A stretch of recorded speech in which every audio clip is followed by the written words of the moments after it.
হয়, মই আজি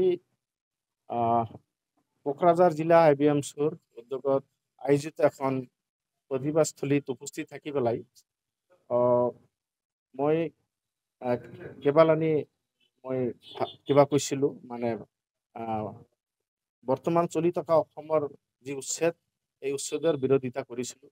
বিৰোধিতা কৰি পেলাই মই কৈছিলোঁ যে অসমৰ বৰ্তমান যি সাম্প্ৰতিক পৰিস্থিতি, অসমৰ যি ধৰ্মীয় সংখ্যালঘুসকল আছে বা বিশেষকৈ বাংলাভাষী মুছলমানসকলে যিমান নিৰ্যাতিত হৈছে, তেখেতসকলক আজি তেখেতসকল ভাৰতীয় নাগৰিক হোৱাৰ পিছতো যিটো উচ্ছেদ, এই উচ্ছেদৰ কাৰণে তেখেতসকলে আজি সৰ্বহাৰা হৈছে।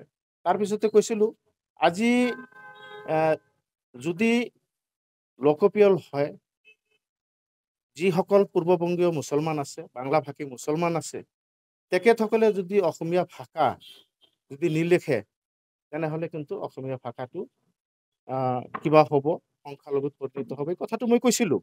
কাৰণ আপোনালোকে জানে যে এই বাংলাভাষী মুছলমানখিনি নিজৰ ভাষা, সাহিত্য, কলা কৃষ্টি গোটেইখিনি বিসৰ্জন দি পেলাই আজি অসমীয়া ভাষা, সাহিত্য, কলা কৃষ্টি তেখেতসকলে আকোৱালি লৈ পেলাই অসমীয়া ভাষা, অসমীয়া মাধ্যমত অসমীয়া ভাষাত গোটেইখিনি মানে ডকুমেণ্টছ অসমীয়াত আছে।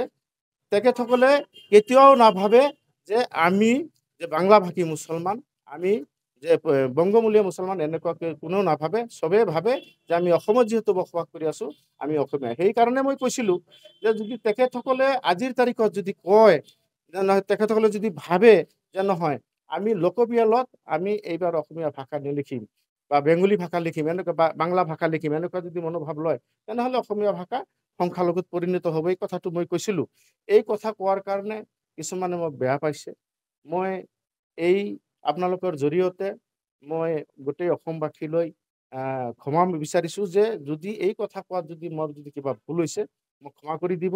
আৰু এই উচ্ছেদৰ যিটো প্ৰক্ৰিয়া, মই কৈছিলোঁ যে ABMCও কেতিয়াও উচ্ছেদৰ বিৰোধিতা নহয়। আমি আগৰ পৰাই কৈছোঁ যে যিসকল ব্যক্তিক উচ্ছেদ কৰা হ'ব, তেখেতসকলক প্ৰথমে পুনৰ সংস্থানৰ ব্যৱস্থা কৰা হওক, তাৰপিছত তেখেতক ক্ষতিপূৰণৰ ব্যৱস্থা কৰক, তাৰপিছত চৰকাৰী ভূমিত থকা মানুহখিনিক উচ্ছেদ কৰা হওক। তেখেতসকলৰ মানে ক্ষতিপূৰণ নিৰ্দেশে উচ্ছেদ কৰিলে তেখেতসকলে মানে অন্য বস্ত্ৰ আৰু বাসস্থান নাইকিয়া হৈ যায়। এইটো মৌলিক অধিকাৰ, সেই মৌলিক অধিকাৰ খৰ্ব কৰা হয়। সেই হেতুকে মই আজি আপোনালোকৰ জৰিয়তে অসমৰ মুখ্যমন্ত্ৰীক আহ্বান জনাম যে উচ্ছেদ কৰক, কিন্তু উচ্ছেদৰ আগত তেখেতসকলক সংস্থাপনৰ ব্যৱস্থা কৰক। আৰু মোৰ কথাৰ মাজত যদি কোনোবাই হয়তো দুখ পাইছে বা বেয়া পাইছে, তেখেতসকলৰ বা ওচৰত মই ক্ষমা প্ৰাৰ্থী। মই গোটেই অসমবাসীৰ ওচৰত ক্ষমা বিচাৰিছোঁ।